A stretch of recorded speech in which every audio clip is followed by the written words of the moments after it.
இந்த ரத்த ஓட்டம் வந்து அதிகமாகும்போது வந்து அது வந்து ஜீரணிக்க சக்தி வந்து அதிகப்படுத்துது.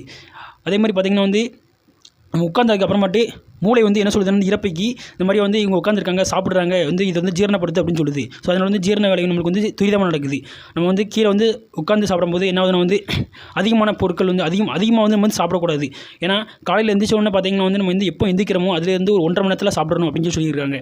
அதே போல் பார்த்திங்கன்னா மதியம் வந்து நம்ம எந்திரிச்சதுலேருந்து ஒரு 6 மணி நேரம் 7 மணி நேரத்துக்கு உள்ளே சாப்பிடணும். அதுக்கப்புறம் உள்ள சாப்பாடு வந்து சாப்பிடக்கூடாதுன்னு இருக்காங்க. இது வந்து எதுக்குன்னு பார்த்திங்கன்னா வந்து நம்ம சாப்பிடலாம், சாப்பிட தப்பு கிடையாது. ஒரு நாள் 3 நேரம் சாப்பிட்றதுக்கு தப்பு கிடையாது. ஆனால் இப்போ உள்ள உணவு முறைகளை பார்த்திங்கன்னா வந்து நிறைய வந்து ஃபாரின்ஸ் கல்ச்சர்லாம் நிறைய எக்கச்சக்கமாக இருக்குது. ஸோ வந்து நம்ம சொன்னால் யாரும் நம்ப மாட்டாங்க. ஒரு வெள்ளைக்காரன் வந்து சொல்கிறான்னு வச்சுக்கோங்களேன்.